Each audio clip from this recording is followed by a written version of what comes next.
Bueno, pues continuamos con productos químicos, con este bloque de química avanzada que, bueno, es el que más me gusta a mí. Soy ingeniero químico por la Universidad de Alicante y, bueno, desde que empecé en WetDreams descubrí que, bueno, había mucha similitud en todo lo que yo aprendí en cuanto a pH, en cuanto a moléculas, en cuanto a átomos, en cuanto a concentraciones, con lo que yo me había formado durante varios años.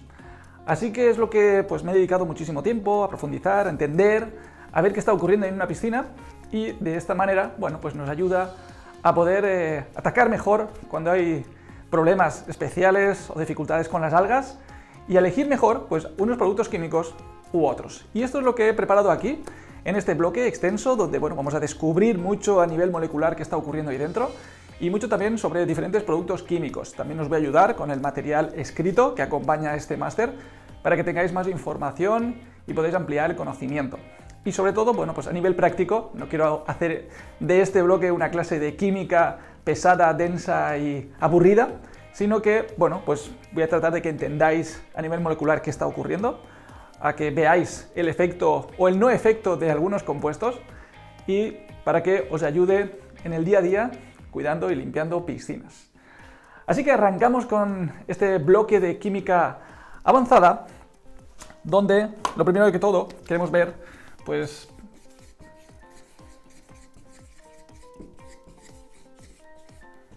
algunos parámetros comunes, algunos datos, aunque ya vimos algo en la parte de parámetros físicos. A nivel químico, bueno, tenemos que entender que principalmente las unidades y los líquidos y las mezclas y las dosificaciones utilizan principalmente la concentración en gramos por litro. Así que, bueno, ya sabemos que un litro, la densidad del agua es 1 litro por 1 kilo. La concentración gramos por litro equivale a gramos por cada 1000 gramos. Así que, bueno, nos va a servir para convertir estos gramos por litro en muchas ocasiones a lo que también se utiliza como es el porcentaje. Porcentaje es una parte de cada 100, gramos por litro es gramos por cada 1000 gramos, que sería una parte por cada 1000. Y por último tenemos la muy conocida unidad de las partes por millón. Partes por millón equivale a gramos por millón de gramos. Y en una piscina, en una disolución donde la mayoría es agua, pues exactamente partes por millón equivale a gramos por cada metro cúbico. Así que ya tengo unas unidades básicas en cuanto a química avanzada.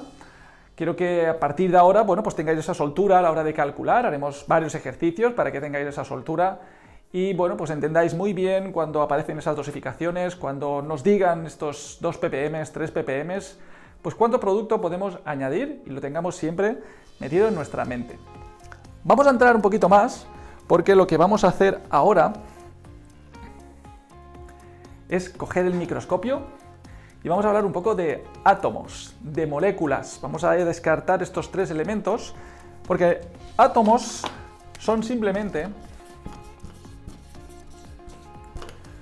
los compuestos que podemos encontrar en la tabla periódica. Ejemplos de átomos, ¿cuáles serían? Bueno, pues un átomo puede ser el hidrógeno, ¿vale? El hidrógeno es compuesto atómico que nos va a generar, cuanto más hidrógeno o protón hidrógeno tengamos en el agua, quiere decir que es una disolución más ácida, ¿vale? Cuando tengamos más de estos, quiere decir que tengo una disolución más ácida. También tenemos los hidroxilos, que nos va a generar disoluciones más básicas. Bueno, pues estos son átomos que podemos encontrar, el átomo de hierro, el átomo de cobre. Estos son estos elementos atómicos que puedo encontrar en la tabla periódica. Luego podemos encontrar también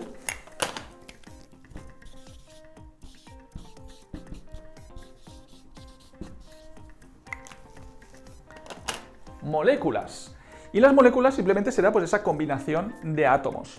Algunas moléculas que puedo encontrar en una piscina y que estamos muy familiarizados con ellas, bueno, pues podría ser nuestra nuestro ácido hipocloroso, es decir, esa mezcla de cloro, oxígeno, el protón de hidrógeno. ¿Cuál más podremos encontrar?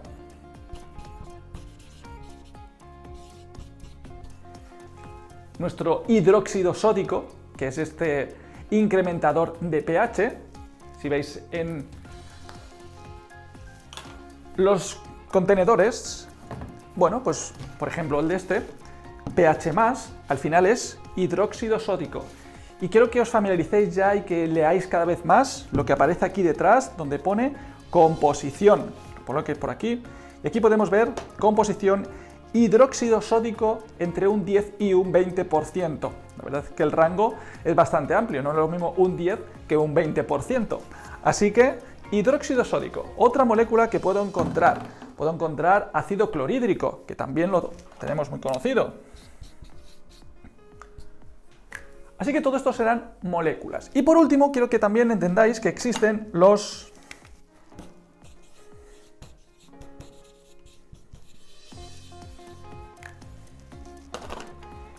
polímeros, que son agrupaciones de moléculas. Y ahí están pues los floculantes, ahí están los polímeros catiónicos, que son los clarificantes.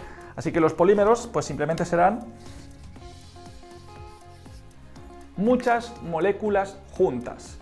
Un ejemplo claro lo tenemos en el polímero catiónico, el policloruro de aluminio, policloruro de aluminio. Bueno, pues simplemente son muchos cloruros de aluminio que al final tienen esa carga positiva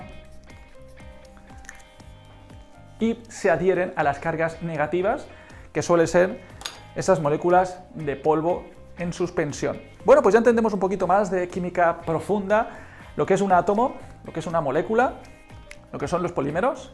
También tenemos que detectar que existen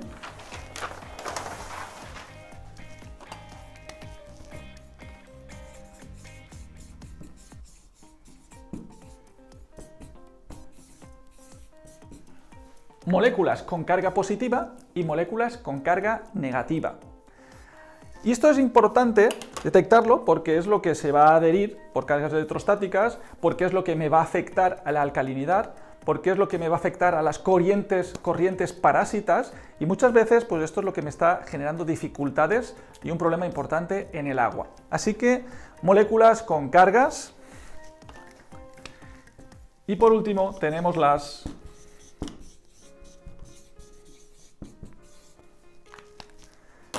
reacciones que ocurren en el agua, es decir, se mezclan ciertos reactivos para generar ciertos productos.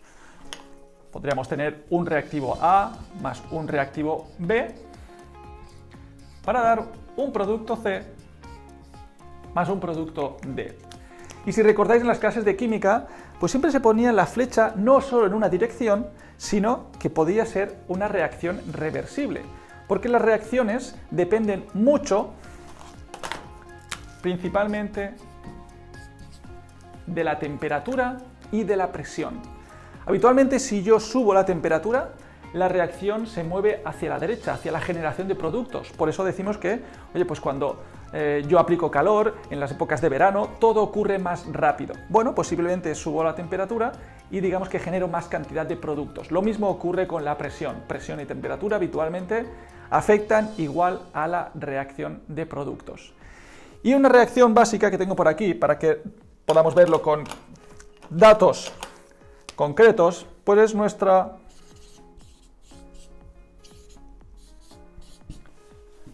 molécula de sal, cloruro sódico. Tengo dos átomos, un átomo de sodio, un átomo de cloro, forman una molécula, la sal, disuelta en el agua,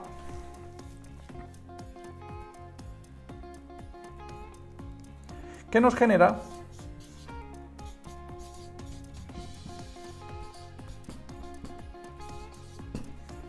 como ya recordamos, en ese electrodo de la electrolisis, la sal va a generar una molécula gas de cloro, dos iones, dos átomos de sodio con carga positiva y dos electrones. Siempre va a estar igualada a las cargas positivas con las cargas negativas y siempre unos productos van a generar los mismos átomos, pero reacondicionados en otra fase. Cloruro sódico, nos vamos por aquí. Otra también muy conocida.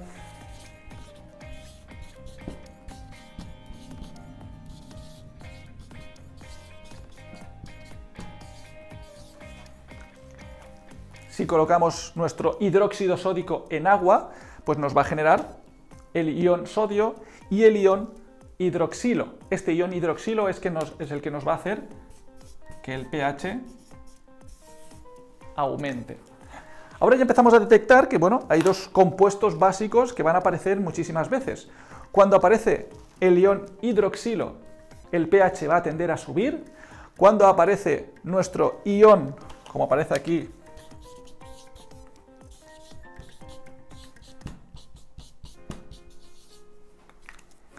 este ion hidróxido, ¿vale? El protonio, ion hidróxido, este nos va a tender al pH reducir. Por eso el ácido clorhídrico nos baja el pH porque está generando este protón y el hidróxido sódico nos sube el pH porque genera hidróxidos. Hidroxilos y protonios serán, bueno, uno de los compuestos que van a aparecer ahí muchísimo. Así que ya tengo una visión importante de que existen reacciones, que tengo que entender qué está ocurriendo ahí, que unos reactivos dan ciertos productos y que cuando subo la temperatura o subo la presión, es decir, en la parte incluso donde hay más profundidad y hay más presión de agua, las reacciones se aceleran, por eso se acumula mucho más precipitado y ocurren otras reacciones, pues, de precipitación y de acumulación de cal en las piscinas. Bueno, pues ya tenemos un poquito más de información sobre moléculas, sobre átomos. Vamos a profundizar más todavía a nivel de química, porque si hay algo que tenemos que dominar en el mantenimiento de una piscina, es ese parámetro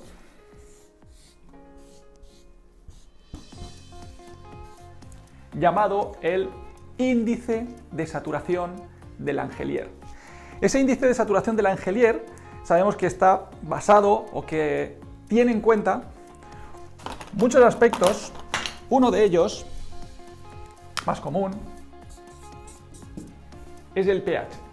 El índice de saturación de Langelier va a influir mucho en el pH, porque es un factor que nos va a decir si tengo un agua, oye, totalmente balanceada, o la tengo corrosiva, o la tengo que va a generarme, pues, incrustaciones. Va a depender del pH, va a depender de la temperatura. Por eso temperaturas cálidas va a generar, bueno, pues más incrustaciones en las piscinas. Va a depender de lo que se llama el factor de alcalinidad. Dependiendo de la alcalinidad que yo tenga en mi piscina, pues va a afectarme también a ese índice de saturación, ese balance global. Va a afectarle también el factor hardness, el factor de la dureza. Alcalinidad y dureza no es lo mismo. Y va a afectarle también el factor del ácido isocianúrico. Si tengo más o menos ácido isocianúrico en la piscina, también va a afectarle a ese índice de saturación de Langelier.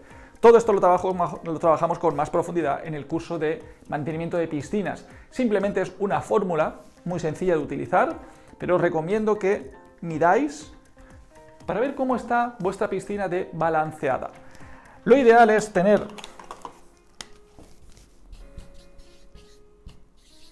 un índice de saturación de Langelier en 0 y luego puede ser que tenga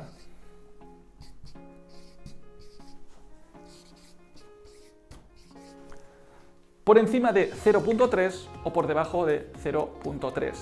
Si tengo por encima de 0.3, ya sabéis o deberíais de saber que la piscina pues va a generar incrustaciones, y si la tengo por debajo de 0.3, posiblemente tengo un agua corrosiva.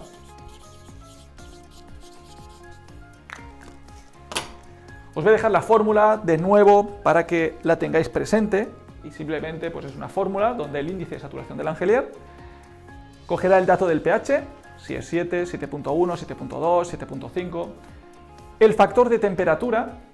Existe un factor de temperatura dependiendo de la temperatura, en este caso está en grados Fahrenheit, pues existen otras tablas para ver la conversión en grados Celsius. Factor de dureza cálcica, el factor de alcalinidad, el ácido cianúrico, la cantidad que está dependiendo del pH, y luego los sólidos disueltos, que habitualmente se utiliza el menos 12.2. Así que simplemente cambiando estos parámetros yo podré obtener un índice de saturación, y es importante tener ese número, es importante detectar, la gente que hacéis mantenimiento, que no es lo mismo una piscina en la costa que una piscina en la montaña, que no es lo mismo una piscina que está en un campo que se llena de agua de pozo que una piscina que se llena de algún tipo de depuradora donde los tratamientos son más agresivos y existen más cantidad de compuestos. No es lo mismo una piscina prefabricada de poliéster, no es lo mismo una piscina de obra. Así que todo esto nos va a afectar a nuestro índice de saturación del Langelier.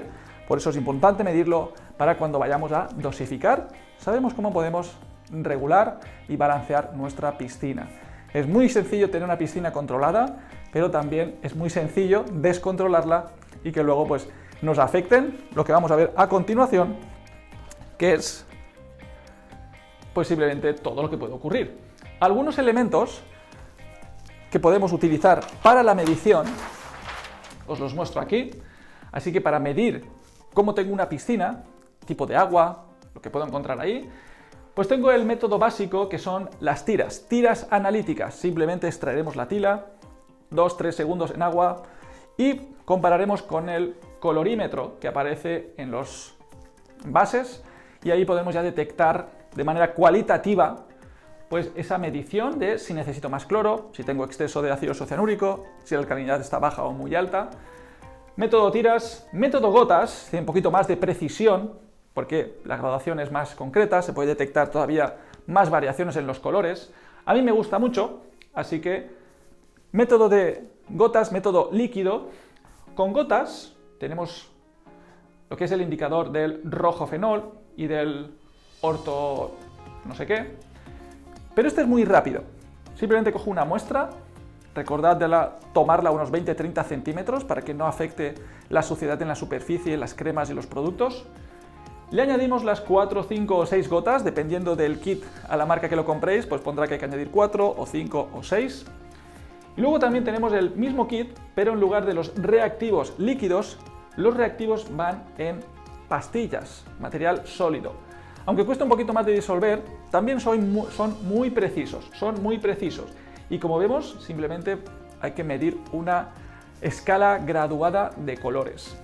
Bueno, pues esto también existe para la dureza, en este caso tengo aquí una dureza total, y luego en un poquito más de precisión, nivel cuantitativo, pues tengo los fotómetros. Son elementos donde yo colocaré aquí una muestra de 10 mililitros de agua, colocaré los reactivos, que también serán pastillas, son reactivos sólidos, y una vez que he disuelto con este útil de aquí, me he asegurado que apenas se ve nada porque es muy visual y que no existen restos en el fondo, que es de donde está saliendo el haz de luz, bueno, pues diluyo, mezclo, a veces hay que machacar y presionar un poco esa pastillita, me aseguro, vuelvo a tapar para que no exista interferencia de la luz exterior, y el sistema me va a medir estos parámetros principales y me van a ayudar mucho porque no solo va a medir alcalinidad, no solo va a medir ácido isocianúrico, sino también que me va a medir pues ese cloro libre o cloro combinado, es decir, cloro que ya no me está haciendo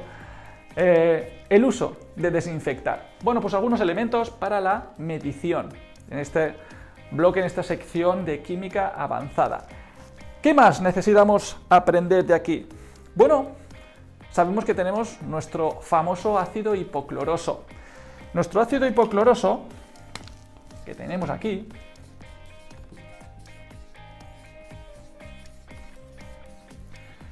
este ácido hipocloroso, bueno, pues se encuentra en el agua. Recordemos que puede venir a través de las pastillas de cloro, tricloroisocianurato, dicloroisocianurato, cloro rápido, cloro lento, o también puede venir de nuestro cloro, de nuestro clorador salino.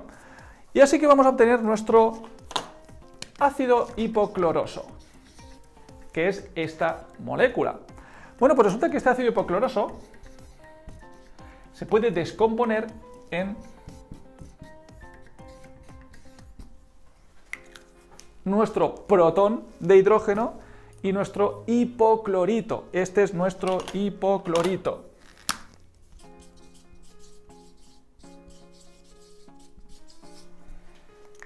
Por eso hay muchas veces compuestos concretos que es hipoclorito sódico, nuestra lejía, nuestra lavandina, o también puede ser hipoclorito cálcico, porque también lleva ese ion.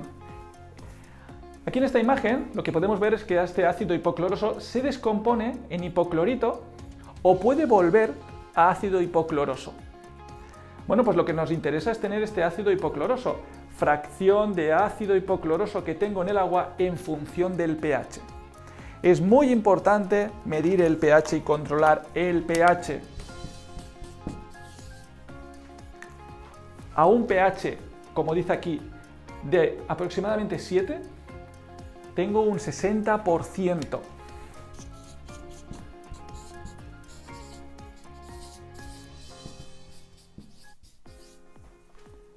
Aproximadamente pH 7, tengo un 60% de ácido hipocloroso.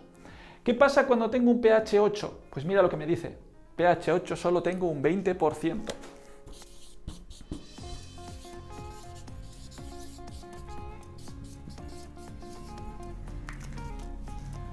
Así que de nuevo, en este caso esta reacción, bueno, pues me va a ayudar y me va a influir mucho el pH. También le va a afectar la temperatura, pero en este caso mucho menos. Así que para que lo tengamos en cuenta, mirad aquí esta imagen de aquí, simplemente me está diciendo que el ácido hipocloroso sí que penetra dentro de las células de los virus, de las células de las algas, de las células de las bacterias, de las células de los hongos. El ácido hipocloroso sí que es el que puede penetrar. En cambio, el hipoclorito rebota. Por eso no es importante tener hipoclorito, sino tener mucho ácido hipocloroso.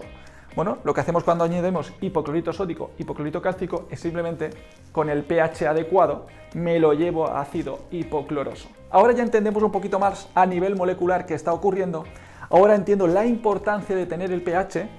Como vemos aquí, si tuviese un pH 6, sería muchísimo mejor. Pero todos sabemos que un pH 6 va a ser mucho más desinfectante, pero va a ser muy molesto a los ojos, muy molesto y corrosivo a los materiales de la piscina.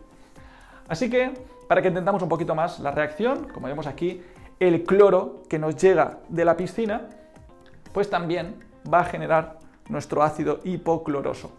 Y aquí podemos ver la reacción que me dice que el cloro en agua, con la luz ultravioleta, forma ácido clorhídrico. Así que es importante entender que la reacción básica del cloro, a no ser que tenga un estabilizante, mi clorogas, con la luz ultravioleta,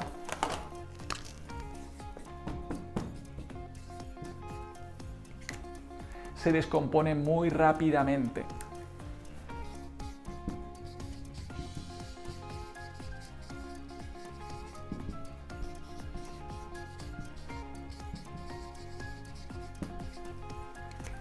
Mi clorogas con la luz ultravioleta se descompone muy rápidamente.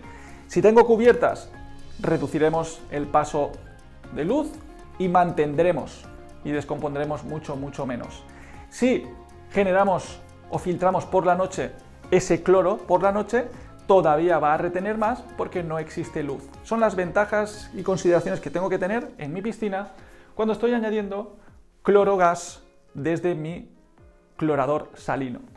Así que ya entiendo un poquito más sobre hipoclorito, entiendo un poquito más sobre qué ocurre con los bichos y vamos ahora a entender un poquito más sobre qué tipos de bichos tengo. Bueno, pues sabemos que hay virus, sabemos que hay bacterias, sabemos que está la Escherichia coli, sabemos que tenemos pseudococos, todos esos elementos que pueden provenir pues, del sudor, de heridas de sangre, de pipí, de popó, del polen, del ambiente, de insectos. Todo esto es lo que tenemos en nuestra agua. Por eso es importante mantener entre 1 y 2 ppm de cloro para generar ácido hipocloroso y que todo esté bien muerto. Una de nuestras amigas son las algas. Y las algas tenemos estos tres tipos principales.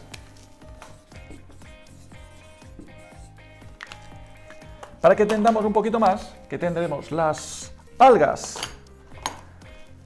que habitualmente son verdes, son las más comunes, las que más rápido se generan, alrededor de 24 horas ya la velocidad de crecimiento es altísima. Tenemos las algas verdes que se llaman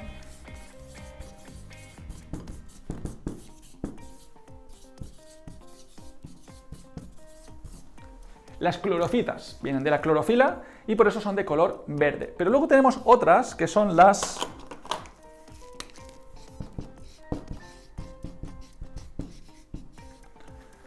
feofitas. No es que le haya puesto yo el nombre, se llaman así y son las algas amarillas o marrones.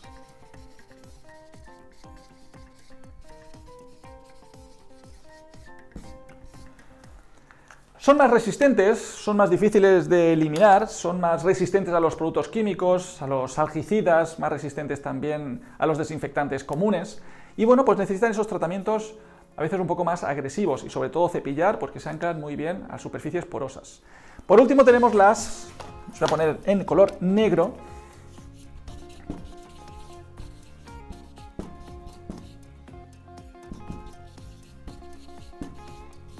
porque estas son las